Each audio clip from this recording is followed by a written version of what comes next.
This is the Beyond 50 radio program. Thank you for joining us. I'm Daniel Davis, and we have a wonderful show for you today.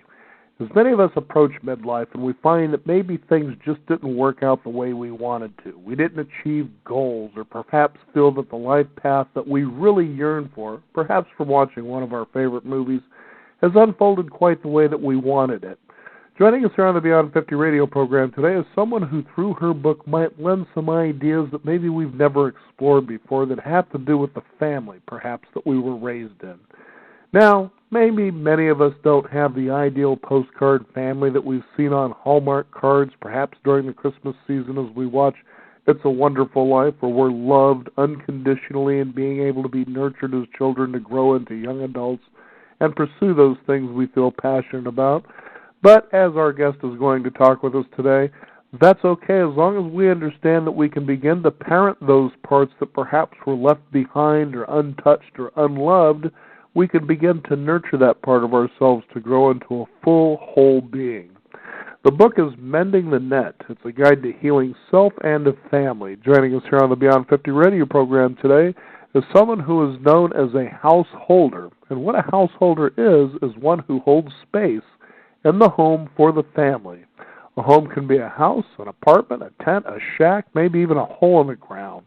A family being one, two, or many individuals connected by blood or love who live together.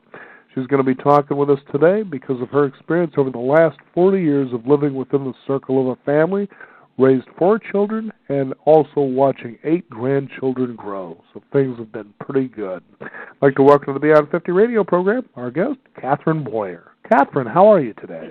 Thank you very much for that kind introduction, Daniel. And I just wanted to say that we now have 9 grandchildren. 9 grandchildren. What are you going to do with all those grandchildren? Oh, they're so fun. We just squeeze them.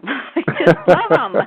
It's fabulous. It sure is. Grandchildren are a lot of fun. You know, and it kind of, at times when I'm sure through your experiences growing up, and now as you begin to love and nurture these, that you're beginning to pass on all the things that maybe you wished you had growing up, so you feel a sense of completeness, don't you?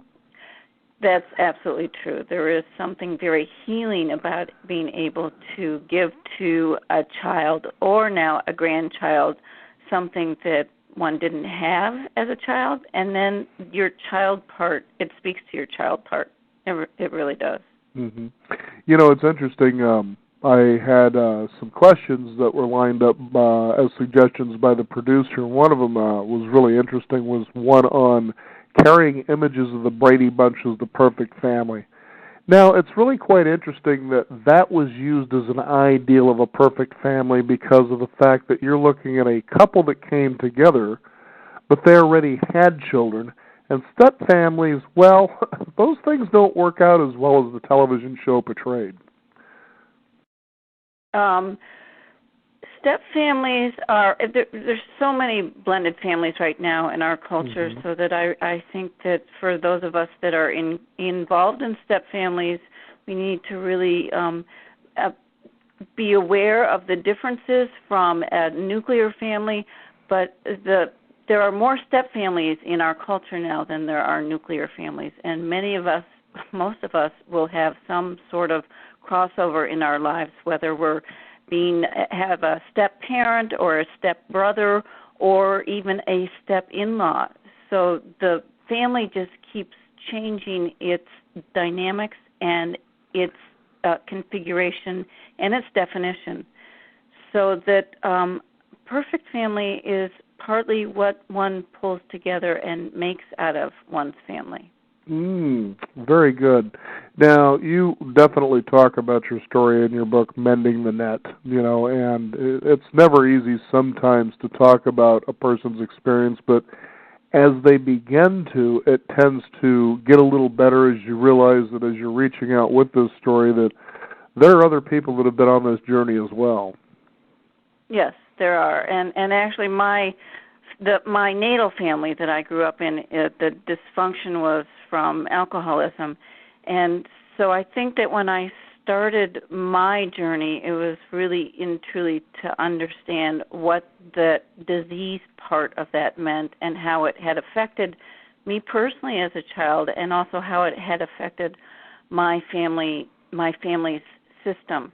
So that when I first started my book, I really was thinking about it in terms of individuals who are in what's called recovery, or ACOA, which is adult children of alcoholics, or have been to AA meetings, and it was like a stepping off point, because traditional therapy gets one to only a certain level, and then there's a place where people want to expand and learn new spiritual methods.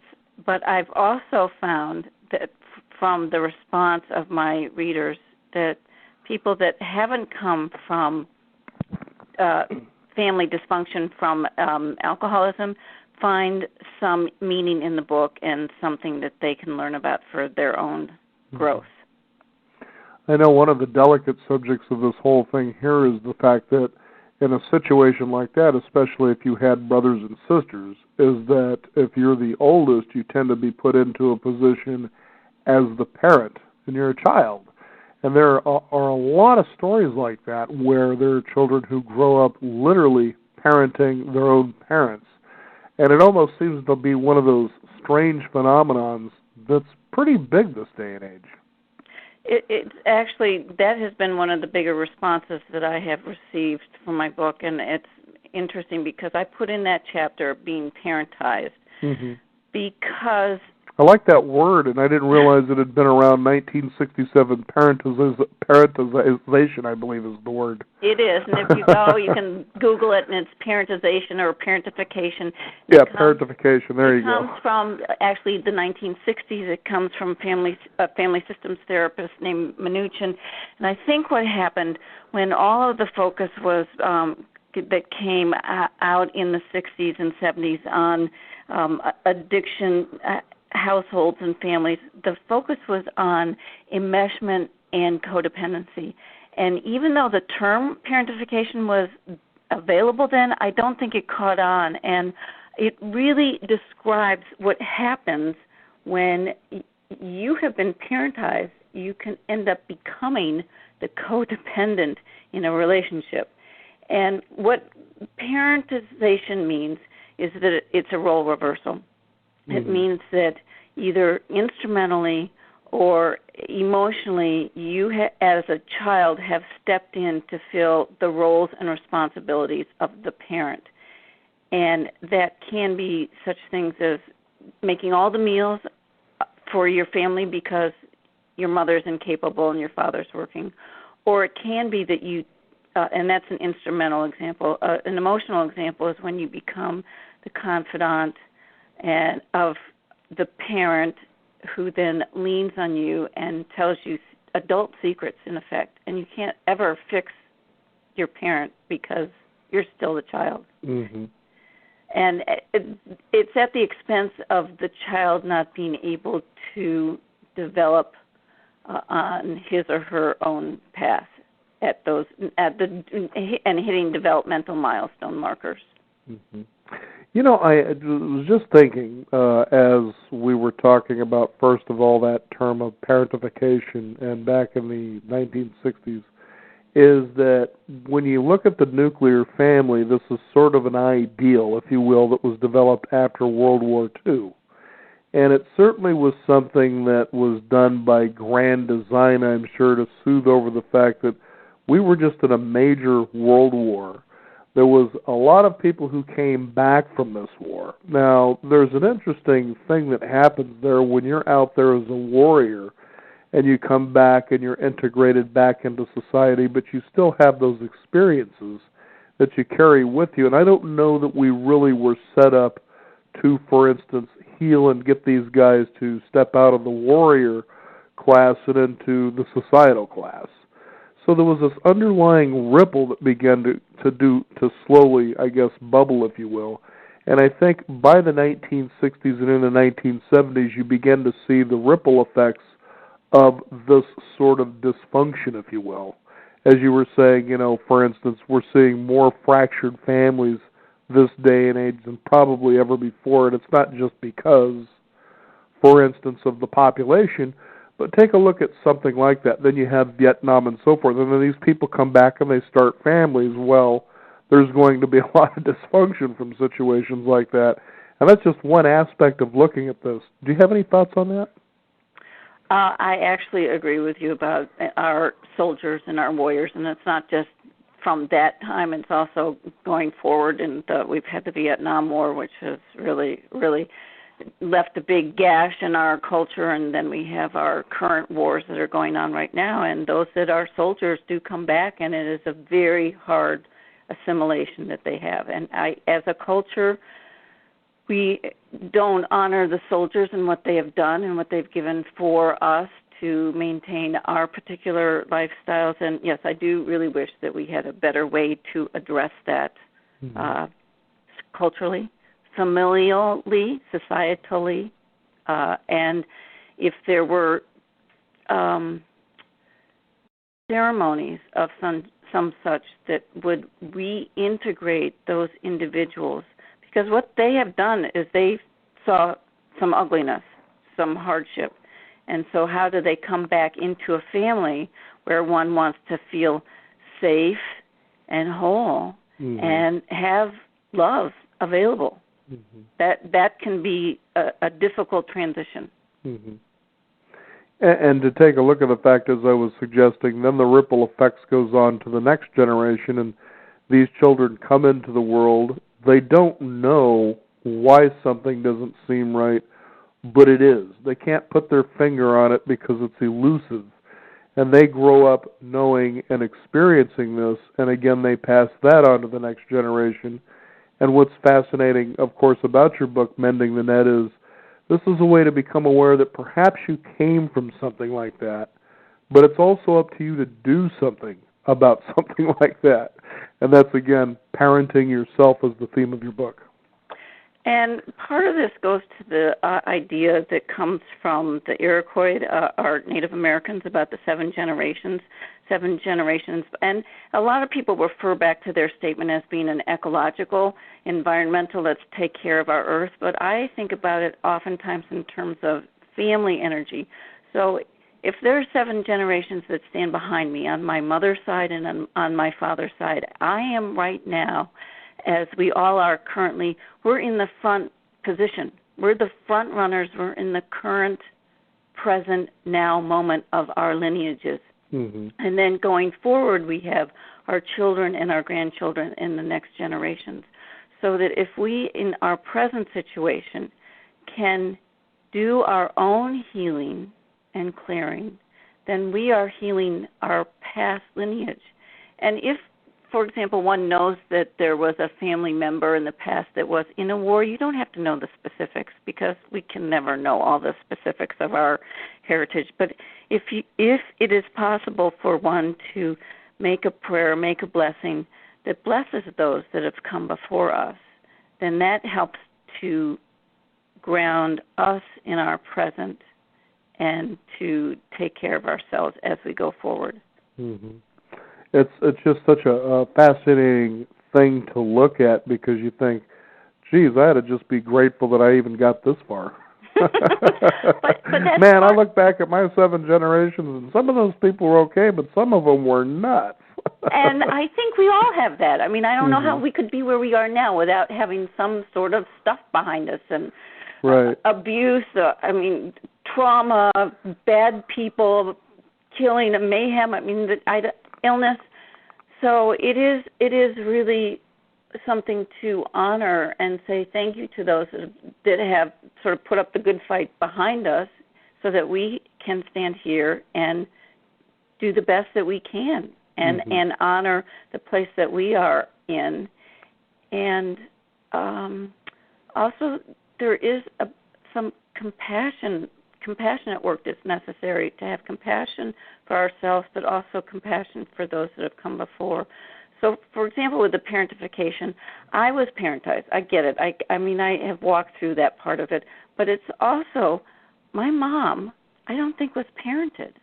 So I have a lot of compassion and love for her because her father left when she was 6. Her mother didn't know how to take care of certain things.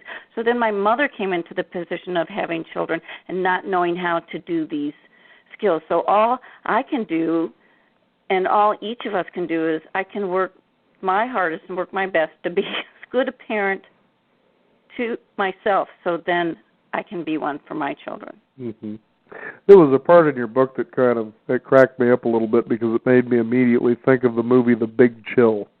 And what's funny about this is that what you were talking about at this point was the fact that we tend to echo, if you will, what we heard before. And we, think that that's the right thing to do. And the example you gave in the book is that your children are going to go and drink some water, and you thought, you shouldn't drink that. That could make you sick, okay? That we just automatically react to something without allowing the experience to unfold in itself. And what was funny is in the movie The Big Chill is Glenn Close is talking with one of her friends in the kitchen, and at the moment she's actually on the telephone with her oldest daughter who's going out to stay with some friends, and so she's telling her, well, I told you couldn't do that because I said so, and da-da-da-da-da, and then eventually she hangs up the phone and says to her friend, sometimes I can't believe some of the things I hear myself saying. That's what was funny about that. And you realize, wait a minute, we parent sometimes, a lot of the ways, in fact, most of the time, by how our parents parented us. And, and that's what I mean by the ripple effect is that's that moment you talk about. You should catch those moments, and realize that you're not really doing this because it's the way to parent. It's the way you learned to parent. Right. That's true. And I actually have caught my kids saying things, and I've gone, where did they get that? Oh, my goodness, did I say that? I mean, yes. It's like, they're saying stuff to their little kids. I'm thinking, should I step in or not? Do I let them get their own awareness, like this is their own path? Mm-hmm. Okay, so there's all that part that is tricky about it. But, yes, it is funny. And to notice that we just often parrot what was said to us. Mm-hmm. And sometimes if we can step back and breathe and listen to our own words, then we know that maybe those aren't the words we want to use. Maybe we want to change them. It was funny because I was also remembering a comedian who was talking about that same very thing about how we try to step in a lot of times and keep our children safe.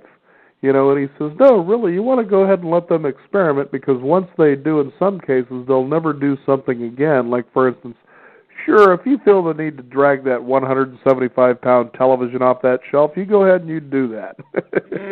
And in my case, apparently, when I was a kid, and I have a real aversion sometimes to plugging things in, is apparently I was stuffing a brass bracelet into what was a 210 socket, which used to be pretty available in the old nuclear-style homes, I guess. Yeah. And my mother said the funny thing about that is you manage to melt the bracelet and burn the tip of your fingers, but that's as bad as it got. And 210 or 220 can get pretty ugly for a kid pretty fast, but not for me. But, yes, since then I've had this aversion to electricity. I'm very cautious when I plug something in. So.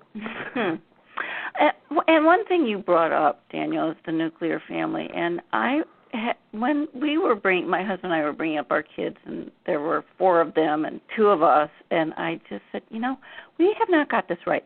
We should divorce and have 2 more sets of parents, and man, that would just be so much easier because then you have more adults taking care of children. And I actually think that traditional societies were such where the children had more of a community that was around them. And that if we're able to set up a community for ourselves, because nuclear family can be really tiring and exhausting, and if we're able to set up more of a community experience, whether it's intergenerational or across generations, I think that the children benefit from that too. Mm-hmm. Well, I remember there was a time many years ago that I was in a place, it was a jewelry store that also did watch repair. And one of the neatest, most endearing scenes that I had seen was here was a young daughter. My guess is she was probably around the 6th grade. She's out of school. The parents are working, but she goes into this shop, and in the back there's grandmother. And she sits down, and grandmother begins to kind of work with her to help her do her homework.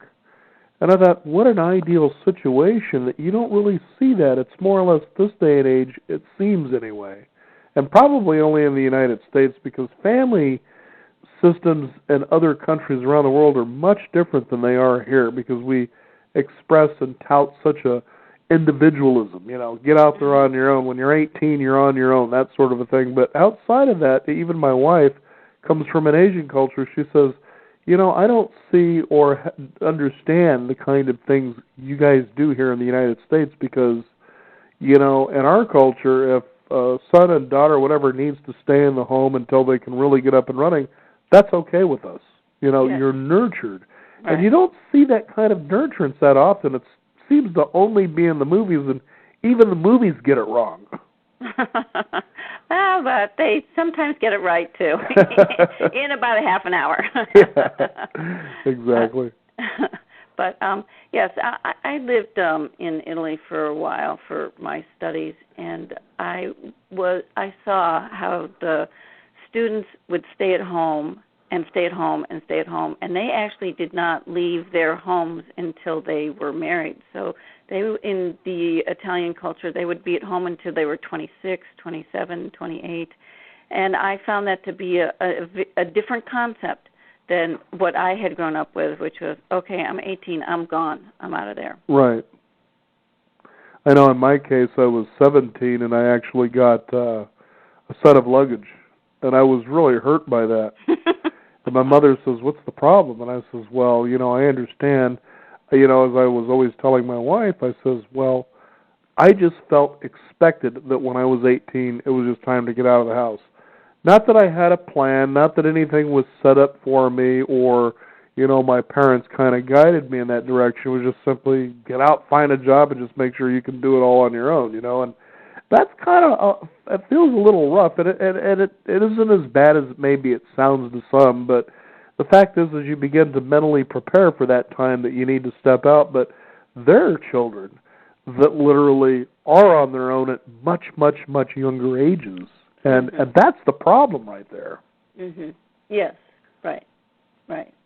And if the children have been on their own when they've been younger, they do have to, and they need to go back and take care of themselves. They often can't do some of that emotional growth until they have a safe place to do it in, and when they've left home, when they're adults. Mm-hmm. Now, you talk about unconditional love, which is one of the first things apparently isn't really experienced in growing up. Tell us about that. So unconditional love is really and truly, it's inside of us, it's our base.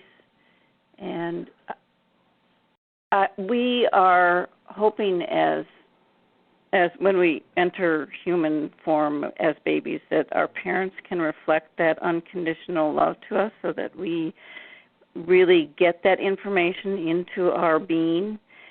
Some of us, unfortunately, have parents that don't know the concept, and so we have to keep on moving forward so that we can feel what unconditional love is for our own self.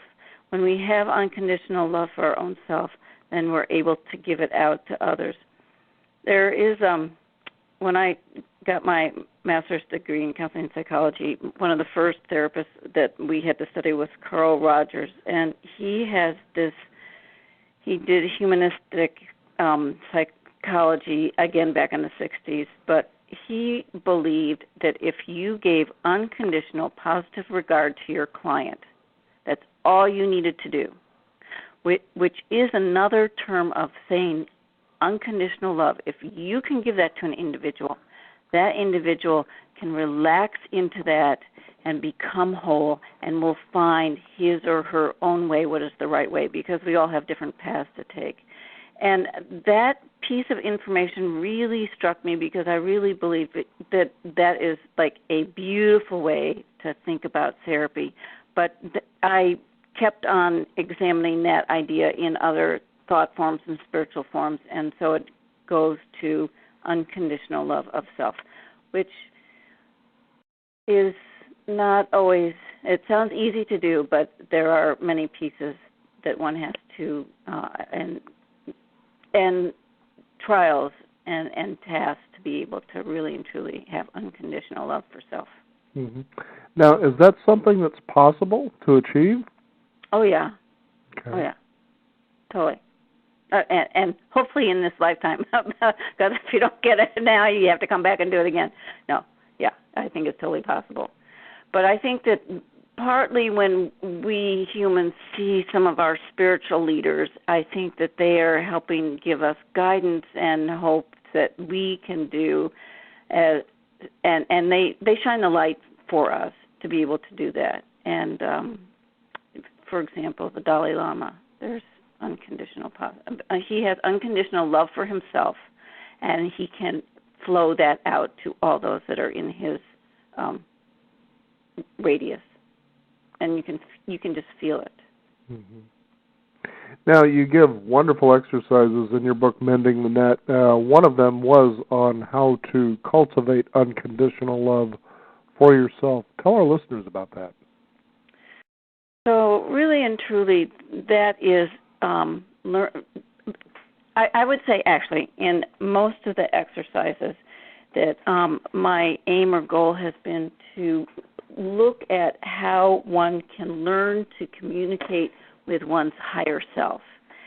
And I think all of us get little glimpses of what the higher self is when you have a thought come through, an intuitive thought, this would be good for me, this is bad, don't go there, I just thought somebody was going to call, and then that person calls. All those little pieces of intuition are really about connecting to the higher self. And so the unconditional love, that exercise is really being able to let go of we have all these thoughts that come in and out of our heads and come in and we get all distracted. So really that exercise is to sit with yourself and to just feel love for oneself. Mm-hmm. I found that to be an interesting exercise because most times we react through our mind. And generally when we react through hurts, and these were things that I've learned through guests over the years, is that we tend to revert back to the reptilian mind of safety and survival. And to realize that you don't have to be on alert that perhaps you grew up that way. And it was unsafe because boundaries were so blurred. And that's another thing you talk about that we can get to here in a minute. But blurred, if they even existed at all, that you feel this perpetual state of being on guard. So you begin to perceive things and experiences that happen to you that can trigger those memories to where you're reacting in a situation that isn't as pure as it could be if you could learn to love yourself unconditionally. Right. And the exercise is really meant so that, and I give a visualization with the exercise with the pink light and the gold light and holding one's heart, because I personally see, and I like to see images, and it helps me with meditation. I think that some people don't see visuals as much, and so that for somebody like that, they can just think about the feeling. And it's really about tuning in and saying, I'm okay, I'm good. And remembering, because part of this is each of us remembering that we are light and we are love.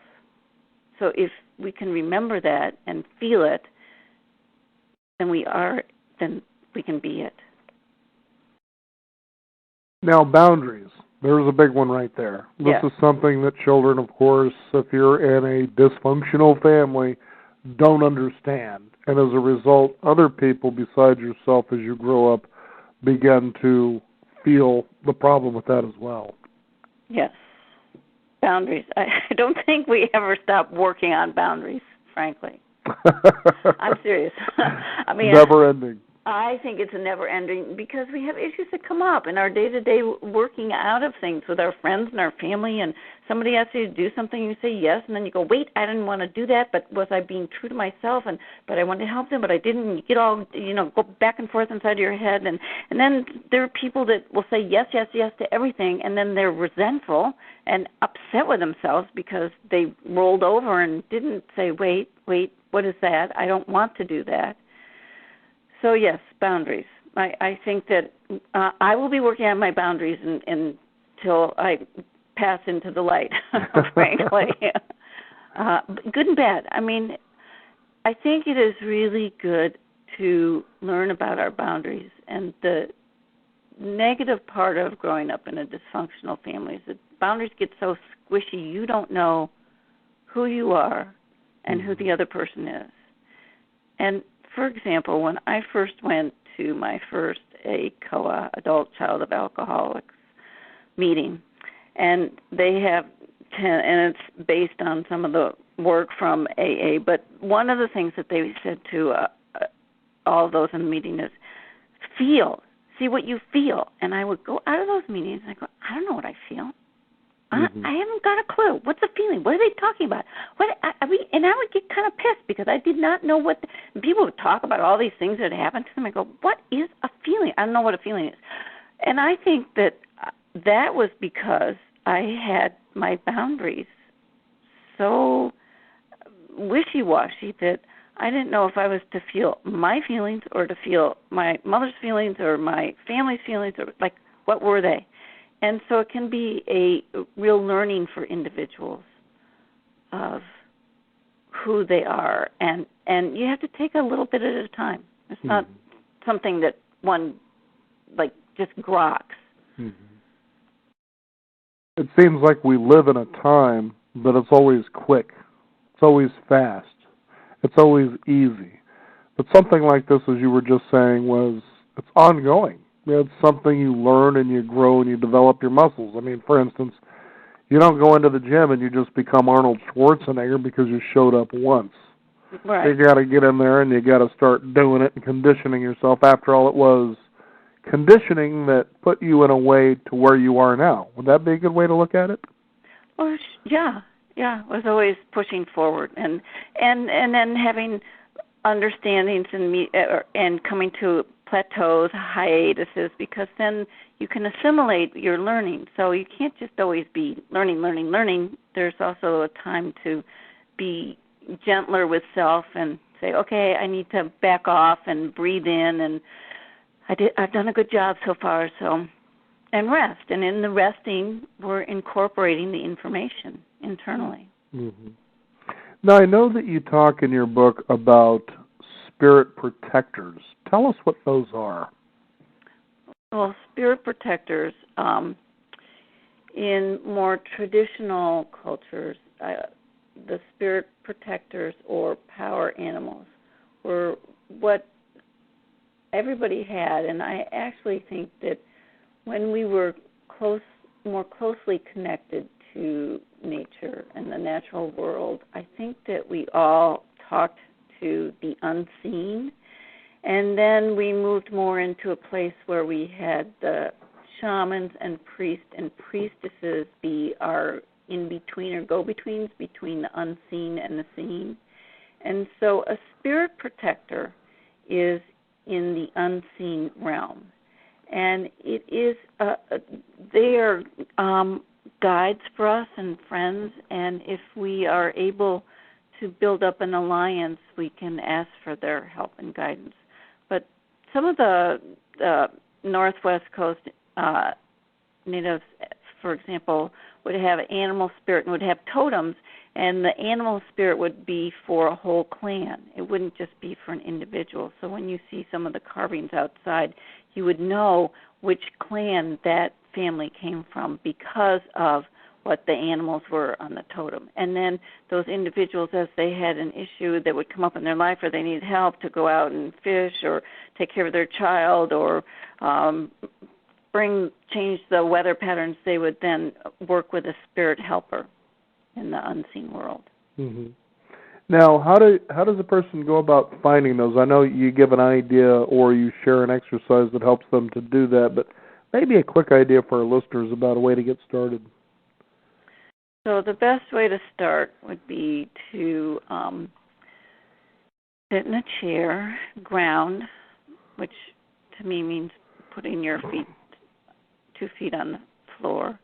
And you can imagine being connected to the earth and close your eyes. And I always ask for power for protection and support when I do my meditations or guided visualizations or active meditations, as this can be termed. And then I open my crown chakra, which is at the top of one's head, and close your eyes, and then ask for a spirit helper to please come and just see in your mind's eye, see if an animal comes forth. And people intuitively have connections to animals that can often come for them, and they can have different animals come for different reasons or in different times of their life to help them for different issues that come up for them.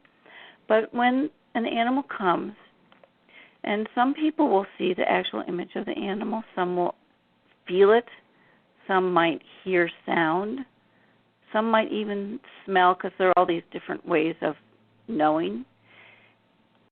And then ask that animal if it would like to be of service for you. And then if you have a yes, then make friends with the animal. Mm-hmm.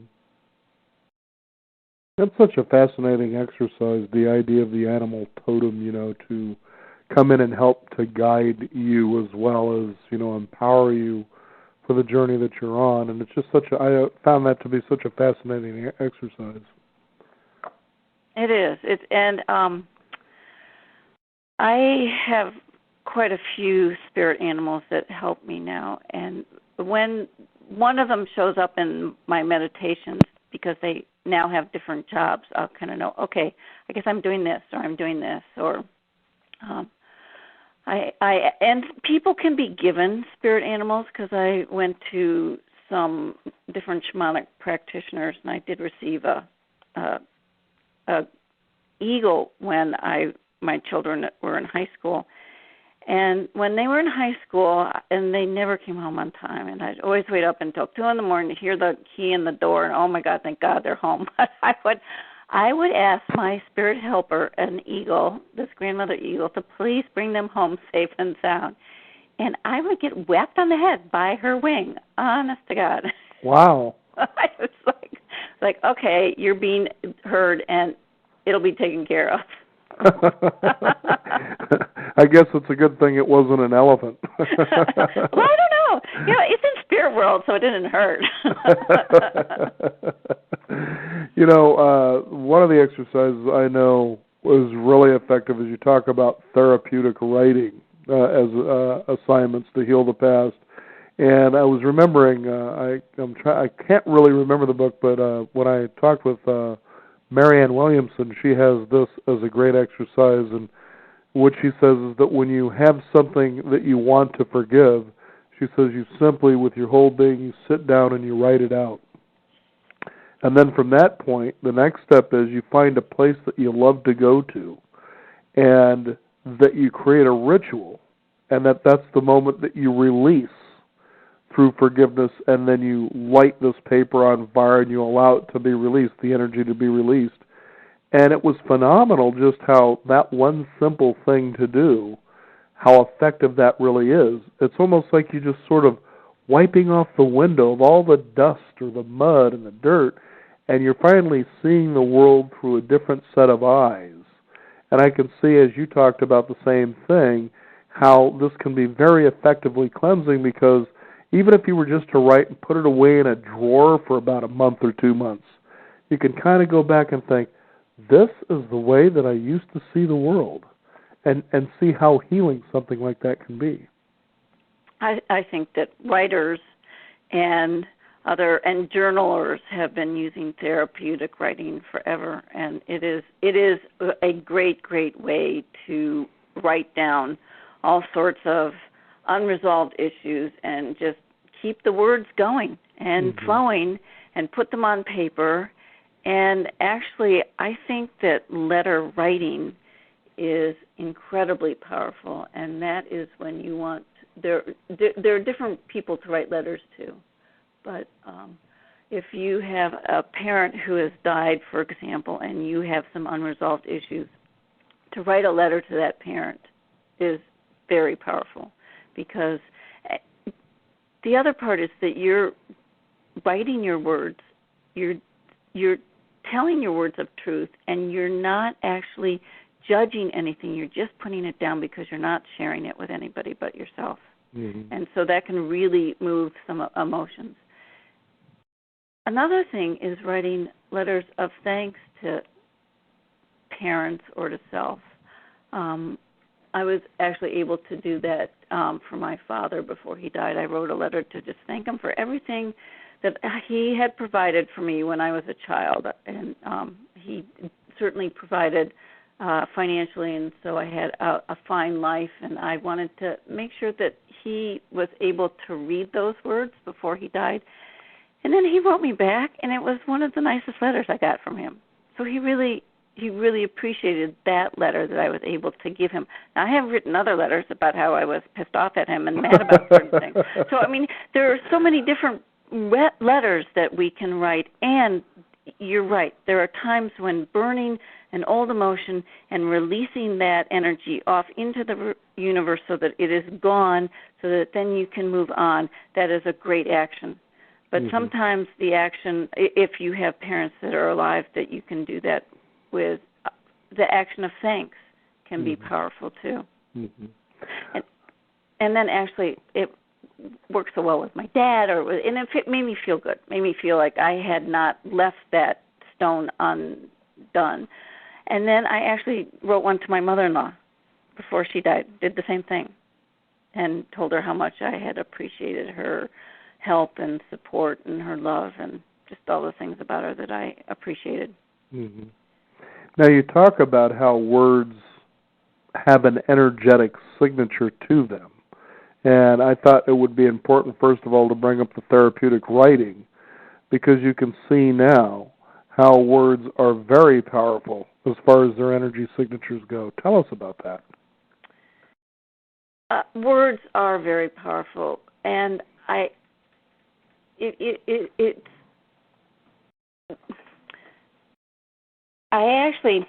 all right, I'm going to read this to you. I hope this is okay. It's a quote that I found it's called Cherokee Billy. And it's, never underestimate how your words can shift the atmosphere, change an environment, and inspire a heart. Words do create worlds. Speak well. Mm-hmm.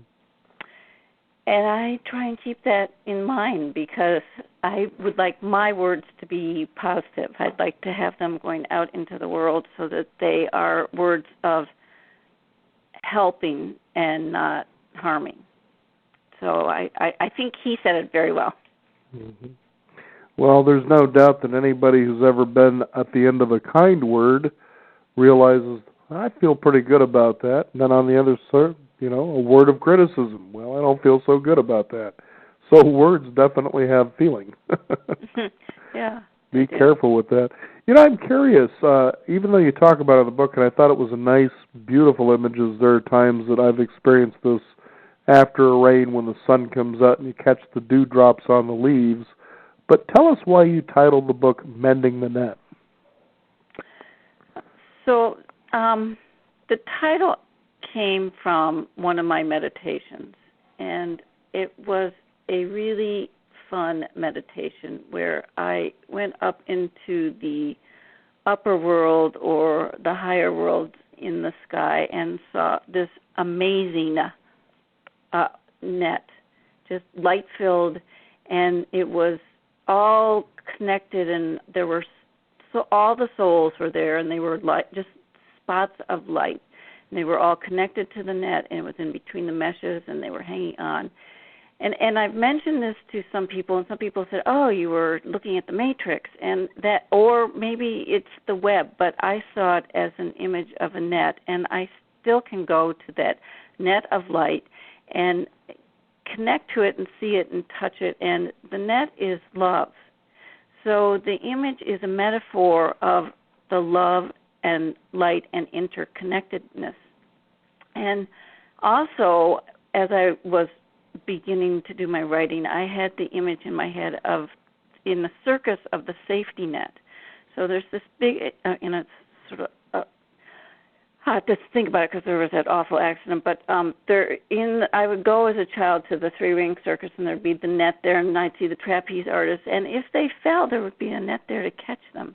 And I just have always liked the image of, well, our family, if we have a really supportive, loving family, they provide that net for us, because we go out into the world and we try things and we do them, and like some of them work great and some of them we fall flat on our faces. We have to pick ourselves up. We have to try again and start over. But if we have a net from the family of love and comfort, then it is our safety net, and it can catch us when we fall, and it can bounce us back up so that we can get back on to our paths. Mm-hmm.